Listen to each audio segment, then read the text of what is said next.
श्री गजानन विजय ग्रंथ अध्याय 2। श्री गणेशाय नमः।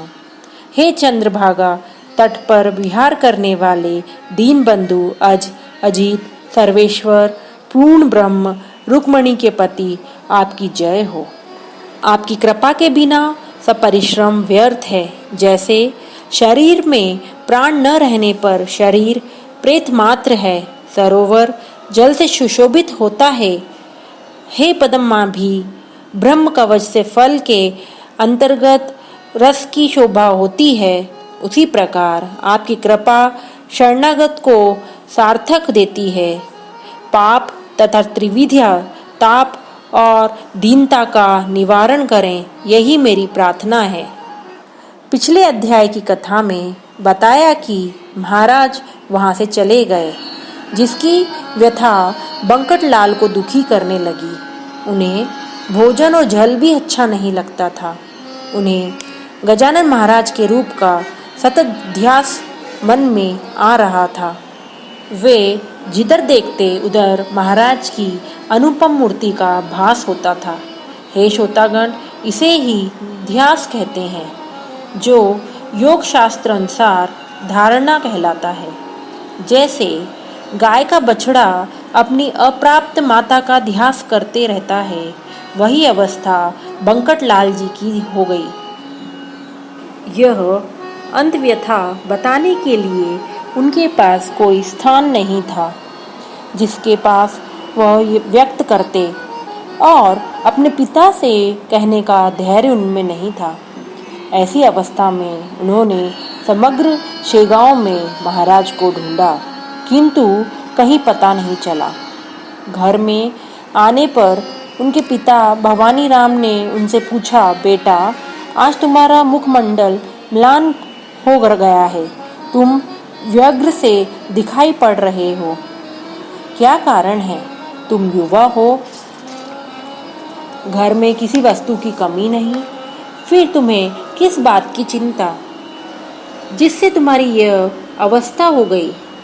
क्या तुम किसी रोग से पीड़ित हो तो शीघ्र बताओ, क्योंकि पिता से कुछ छिपाना नहीं चाहिए। ऐसे पिता के पूछने पर बंकटलाल ने इधर उधर की बात बताकर पिता का समाधान किया और फिर से महाराज को शेगांव में ढूंढना शुरू किया। बंकटलाल के पड़ोस में एक जहांगीरदार रामजी पंत देशमुख थे। वे बड़े सज्जन थे, उन्हें किसी प्रकार का अभिमान नहीं था। बंकटलाल ने उनसे सब कथा कही।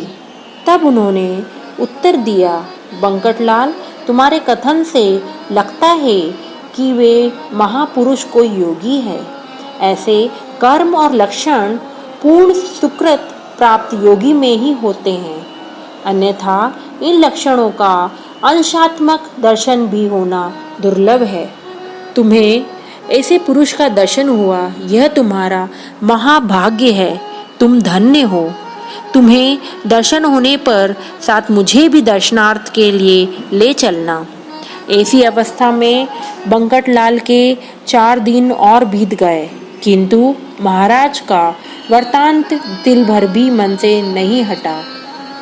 श्री गोविंद बुआ टाकलीकर नाम के उस समय एक बड़े कीर्तनकार थे, जिनके कीर्तन में साक्षात श्री भगवान विष्णु प्रसन्नचित्त होते थे। वरार में उनकी बड़ी ख्याति थी। उनका कीर्तन शिव मंदिर में निश्चित किया गया। वे देशाटन करके शेगांव पहुँचे थे। गांव के सभी लोग स्त्री पुरुष कीर्तन सुनने की इच्छा से मंदिर में इकट्ठा हुए। बंकटलाल उनका कीर्तन सुनने के लिए मंदिर में आ रहे थे। तब उन्हें रास्ते में पीताम्बर नाम का एक दर्जी मिला। यह पीताम्बर बड़ा भाविक था। उसको बंकटलाल ने महाराज का समाचार सुनाया। दोनों को जब मंदिर के पिछले फर्शी पर महाराज बैठे दिखाई पड़े, फिर कीर्तन काहे का? वह दौड़कर उनके समीप गया, जैसे कोई कृपण व्यक्ति धन के हंडे को देखकर दौड़ता है। जैसे चातक पक्षी स्वाति नक्षत्र में बादलों को देखकर हर्षित होता है, मेघ के दर्शन से मोर या चंद्रमा के दर्शन से चकोर पक्षी हर्षित होता है, ऐसे ही बंकटलाल महाराज को देखकर हर्षित हुआ। दोनों महाराज से कुछ अंतर पर खड़े होकर विनय पूर्वक पूछने लगे, महाराज, क्या हम आपके लिए भोजन सामग्री ले आवें? तब महाराज ने उत्तर दिया, अगर तुम्हें लगता है तो बेसन रोटी मालिन के घर से ले आओ। झट से बंकटलाल ने बेसन और आधी रोटी लाकर योगेश्वर जी के हाथ पर रखी। बेसन रोटी खाते समय महाराज पीताम्बर से बोले, यह तुम्बा नाली से भर कर ले आओ। सुनकर पीताम्बर ने उत्तर दिया, महाराज, तुम्बा डूबे इतना पानी नाली में नहीं है। साथ जाने आने वाले लोग तथा पशुओं ने यह पानी खराब कर दिया है, वह पेय नहीं है। मैं अन्य जगह से पानी ले आता हूँ। उस पर महाराज ने कहा, हमें दूसरी जगह का पानी नहीं चाहिए, ये तुम्बा डुबा कर नाले का पानी ले आओ, अंजुली से नहीं भरना। तत्काल पीताम्बर नाले पर गया, किंतु तुम्बा भरे ऐसा जल उसे कहीं न दिखा। पीताम्बर की स्थिति बड़ी विचित्र हो गई। नाले में पैर के तलवे भी नहीं डूब पा रहे थे। महाराज की आज्ञा अनुसार उसने धैर्य धारण कर तुम्बा सीधा पानी में डुबोया। तुरंत वह जल से भर गया। वह जहाँ जहाँ तुम्बा डुबाता वहीं वह जल से भर जाता। नाले का गंदा पानी तुम्बे में स्वच्छ निर्मल हो जाया करता। यह देखकर पीताम्बर आश्चर्यचकित हो गया। उसने मन में अनुमान किया कि यह योगेश्वर की शक्ति से ही ऐसा होता है, इसमें कोई संदेह नहीं। उसने तुम्बा लाकर महाराज को दिया और उन्होंने भोजन के बाद उसका पान किया। इसके बाद महाराज ने बंकटलाल से सुपारी मांगी और कहा कि क्या तुम मालिन के बेसन रोटी से ही मेरी सेवा करोगे? खिसे में से सुपारी निकालकर काट कर दो। यह सुनकर बंकटलाल को बड़ी प्रशंसा हुई। उसने सुपारी के साथ दुदंडी तांबे के 2 पैसे महाराज के हाथ पर रखे। उस समय दरार में मुसलमानी सिक्के, खड़कू, दुदंडी, व्याघांबरी आदि व्यवहार में प्रचलित थे। महाराज को बंकटलाल ने व्याघांबरी दुदंडी सिक्के दिए। उसे देखकर महाराज हंसे और बोले, क्या हमें व्यापारी समझते हो जो ये सिक्के अर्पण कर रहे हो? ये सिक्के तुम्हारे व्यवहार के हैं, हमें इसका कोई प्रयोजन नहीं। हम तो भाव भक्ति के सिक्के चाहते हैं। तुम्हारे पास भाव है, इसलिए पुनः दर्शन हुए। अब जाकर तुम लोग कीर्तन सुनो। मैं यही नीम के पेड़ के नीचे बैठकर कीर्तन सुनता हूँ। महाराज के आदेश से दोनों कीर्तन में आए। कीर्तन में गोविंद बुआ ने भागवत के 11वें सगंध की हंस गीता का एक श्लोक निरूपण के लिए किया था। आरंभ में जैसे ही बुआ ने श्लोक का पूर्वार्ध उच्चारण किया, उसके बाद महाराज ने झट से उत्तरार्ध का उच्चारण किया। ये सुनकर गोविंद बुआ मन में सांशडिक हो गए। उन्होंने लोगों से कहा, उत्तरार्ध का उच्चारण करने वाला यह व्यक्ति निश्चित ही अधिकारी पुरुष है। आप लोग उन्हें मंदिर ले आइए। सुनते ही बंकटलाल, पीताम्बर इत्यादि लोग समर्थ को लाने के लिए गए, किंतु प्रार्थना करने पर भी वे अपनी जगह से हिले नहीं। स्वयं गोविंद बुआ टाकली कर हाथ जोड़कर महाराज से प्रार्थना करने लगे, महाराज, एक बार कीर्तन के लिए आप मंदिर में पधारिए। आप साक्षात शिव हैं। आपके बिना मंदिर शून्य है। आपका बाहर बैठना ठीक नहीं। मेरा पूर्व जन्म का सुकृत उदित हुआ, यही कारण है कि आपके चरण कमलों का दर्शन मुझे हुआ। आज मुझे कीर्तन का फल प्राप्त हो गया। गुरुदेव, आप शीघ्र मंदिर में मेरे साथ चलें। तब महाराज ने कहा, अरे गोविंद, अपने प्रतिपादन और आचरण में एक व्याख्या रखो। अभी तो तुमने प्रतिपादन किया कि सर्वत्र ईश्वर व्याप्त है, फिर अंदर बाहर कहाँ रहा? फिर ये हट किस लिए? जिसने जैसा प्रतिपादन किया उसे वैसा ही आचरण करना चाहिए। साधक को चाहिए कि वह शब्द छल कदापि न करे। भागवत के श्लोक का प्रतिपादन करते हो और उसके विरुद्ध आचरण करते हो तो यह कीर्तनकारी पद्धति ठीक नहीं। उदरभरण कीर्तनकार तुम्हें भूमि पर नहीं होना था। जाओ कीर्तन समाप्त करो, मैं यहीं बैठकर सुनता हूँ। तब बूबा मंदिर से आकर उच्च स्वर से बोले, श्रोताओं, शेगांव में यह अनमोल रत्न प्राप्त हुआ है, आप लोग इन्हें संभालो। यह शेगांव न रहा अपितु साक्षात भगवान विट्ठल के निवास से पंढरपुर हो गया। इनकी देखभाल करो, सेवा करो और इनकी आज्ञा को वेद वाक्य समझकर शिरोधार्य कर पालन करो। इसी से तुम्हारा निश्चित कल्याण होगा। यह निधि अनायास तुम लोगों को मिली है, इसे संभालो। कीर्तन बड़ा अच्छा हुआ। बंकटलाल को बड़ा हर्ष हुआ। घर पर आकर अपने पिताजी से सारा वृत्तांत कहा और कहा, पिताजी, महाराज को अपने घर ले आओ। पुत्र का वृत्तांत सुनकर भवानी राम ने कहा, बेटा, तू ही जाकर महाराज को ले आ। पिता की आज्ञा मिलने पर उन्हें बड़ी उत्कंठा हुई कि कब और कहाँ गुरु मूर्ति मिलेगी जिसे मैं घर ला सकूं। चौथे दिन सद्गुरुनाथ माणिक चौक में बंकटलाल को मिले। उस समय सूर्यास्त हो रहा था। इधर सूर्यास्त हुआ, उधर ज्ञान सूर्य का उदय हुआ। माणिक चौक रूपी पश्चिम में बंकटलाल के भाग्य से गोपाल लोग गायें लेकर गांव में आने लगे। गायें श्री समर्थ के पास जाके जमा होने लगी। मानो उनको ऐसा लगा कि नंद कुमार श्री कृष्ण यहाँ आ गए हैं। उसी प्रकार वृक्षों पर पक्षीगण मधुर किलबिल करने लगे। दुकानदार लोग दिया बत्ती की तैयारी कर रहे थे। ऐसे समय बंकटलाल जी महाराज को लेकर घर पहुँचे। मूर्ति देखकर उनके पिता को आध्यानंद हुआ। उन्होंने महाराज को साष्टांग प्रणिपात किया और पीठे पर बिठाया। हाथ जोड़कर प्रार्थना की, महाराज, आप साक्षात पार्वती पति शंकर ही हैं जो प्रदोष काल में यहाँ पधारे हैं, अतः आप मेरे यहाँ भोजन करिए। मैंने सकंद पुराण में कथा सुनी कि जैसे प्रदोष काल में शिव जी का पूजन करने का अवसर प्राप्त होता है, वह भाग्यशाली होता है। ऐसा कहकर तत्काल एक बिलपत्र लाकर महाराज के सिर पर परम भक्ति से रखा। फिर मन में विचार करने लगे कि महाराज को भोजन के लिए तो कह दिया, किंतु रसोई की तो अभी कोई सिद्धता नहीं और रसोई बनने तक महाराज रुकेंगे कि नहीं, यह शंका भी है। प्रदोष काल में यदि भगवान शिव भोजन किए बिना लौट जाते हैं तो बड़ा अनर्थ होगा।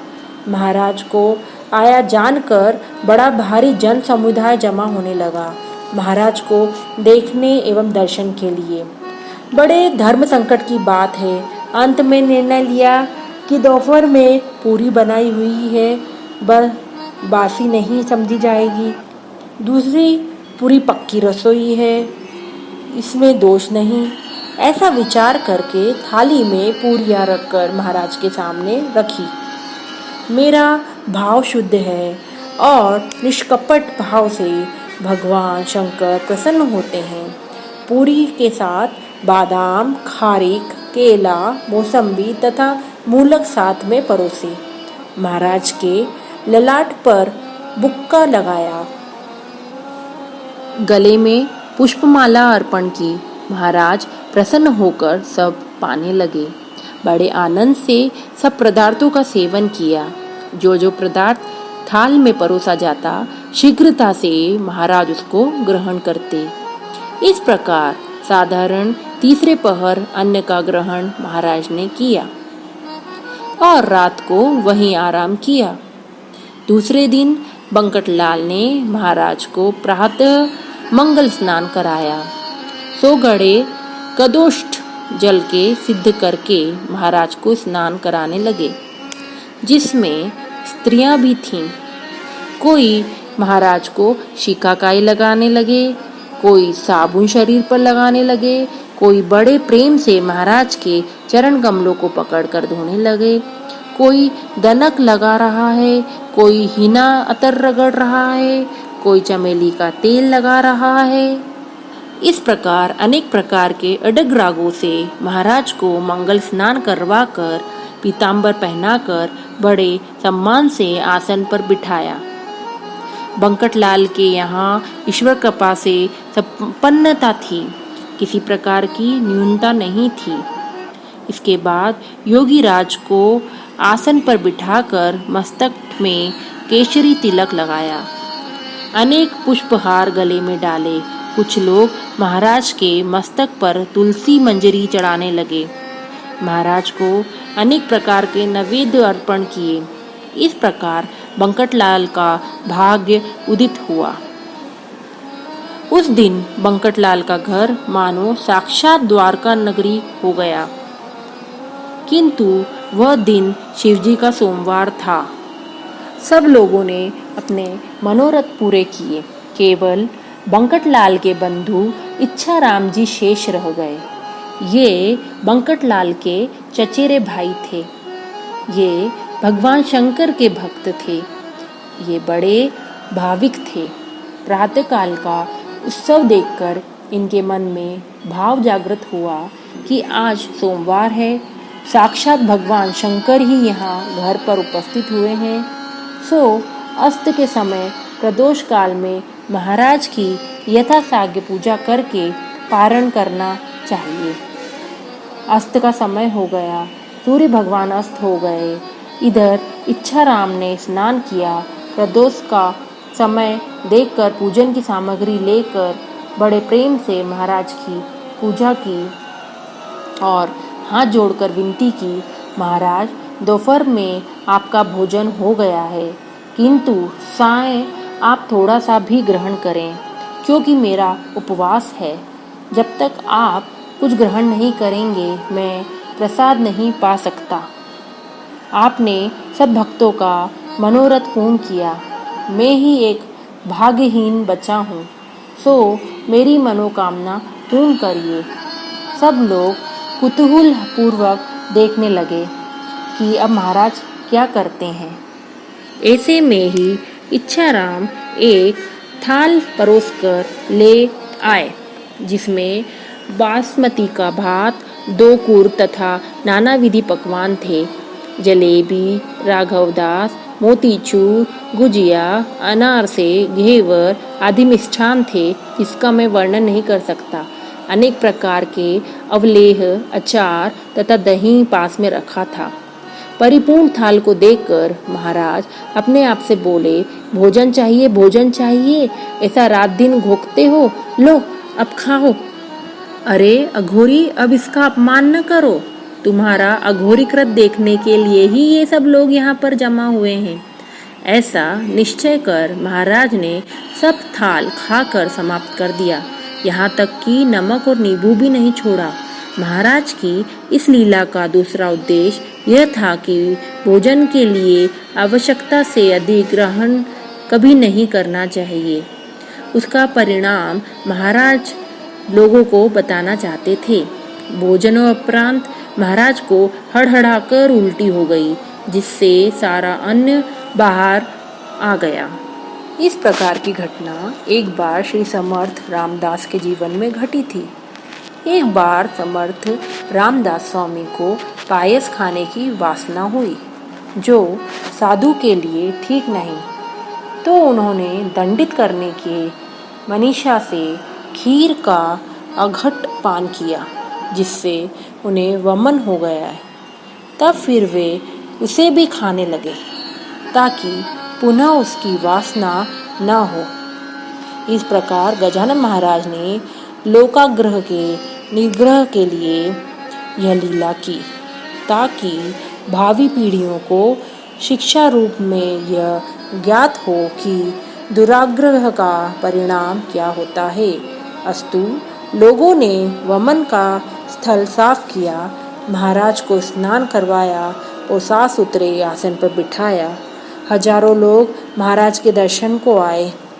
महाराज की आनंद वृत्ति चलित नहीं हुई, अर्थात महाराज चाहते तो सब अन्य योग सामर्थ्य से बचा जाते, किंतु लोक शिक्षा के लिए यह लीला करनी पड़ी। इसी समय महाराज के पास 2 भजन मंडलियां आई और बड़े प्रेम से वहां रात भर भजन करते रहे। महाराज भी उंगलियां चटकार कर अपना प्रिय भजन गणगणाते बोते आनंद से रात भर गाते रहे। महाराज सदैव गण गण गणात बोते ऐसा भजन करते थे, इसलिए सब लोग उन्हें गजानन नाम से पुकारने लगे। वस्तुत नाम रूपादि उपाधियां प्रकृति के आश्रयधीन हैं। जो स्वयं ब्रह्म स्वरूप है, उसको ये नाम रूप की उपाधि कैसे लग सकती है? उपनिषद इस बात का उद्घोष करता है। घटकी नाम रूप आवृत्ति आदि उपाधियां केवल प्रकृति है, वस्तु व वृत्ति का ही है। इस प्रकार नाम रूपादि उपाधि ब्रह्म की नहीं होती। इस तरह महाराज अपने निजानंद में लीन रहते थे। उन योगेश्वर का अस्ति भाति प्रिय आदि प्रकृति विकारों से कोई संबंध नहीं था, क्योंकि ये सब प्राकृतिक उपाधियां हैं। जैसे आषाढ़ी एकादशी को पंढरपुर में भक्तों की भीड़ होती है, सिंहस्थ पर्व कुंभ में गोदावरी तटस्थल नासिक क्षेत्र में वैसी ही भीड़ होती है जो भीड़ हरिद्वार में होती है, उसी प्रकार शेगांव में बंकट लाल के घर में दूर दूर से आने वाले दर्शनार्थियों की भीड़ होने लगी। यहाँ के श्रीमान स्वामी गजानन ही विट्ठल थे। निश्चय रूप के ईंट ऊपर खड़े होकर बंकट लाल के घर में जन समुदाय को दर्शन देने लगे। जिसने ब्रह्म पद प्राप्त कर लिया, उसके लिए जाति कहाँ शेष रह जाती। जैसे सूर्य के प्रकाश के लिए सब स्थल समान है, शेगांव में रोज नई यात्रा होने लगी। हजारों पूजाएं महाराज की होने लगी, जिसका वर्णन भगवान शेष भी नहीं कर सकते। वे भी शांत हो जाएंगे। फिर दासगणों की, जो एक शुद्ध कीटक के समान है, क्या गिनती। गजानन महाराज ही मेरे मुख को नियमित कारण बनाकर लीलाओं का बखान कर रहे हैं। महाराज की गाथा गाने का मुझ पामर में सामर्थ्य कहाँ, जो अघात है। फिर भी यथामति दिनचर्या वर्णन करने का प्रयत्न करता हूँ। कभी तो महाराज मंगल अभिषेक करते, कभी कीचड़ में लेट जाते, कभी गंदा जल पाषण करते। जैसे वायु की गति बताई नहीं जा सकती, उसी प्रकार महाराज की दिनचर्या का कोई निश्चित नियम नहीं था। महाराज को चीलम से बड़ा प्रेम था, वह उन्हें बार बार लगती थी, किंतु उस पर भी आसक्ति नहीं थी। केवल लौकिक दृष्टि से वे लीला बताते थे। अच्छा, अब अगला अध्याय श्रवण के लिए एकाग्र होइए। ये गजानन महाराज का चरित्र लोगों के लिए आदर्शभूत हो, ऐसी भगवान से दासगणों प्रार्थना करता है। हरिहराण मस्तु शंभुष भवतु इति श्री गजानन विजयग्रह द्वितीय अध्याय समाप्त।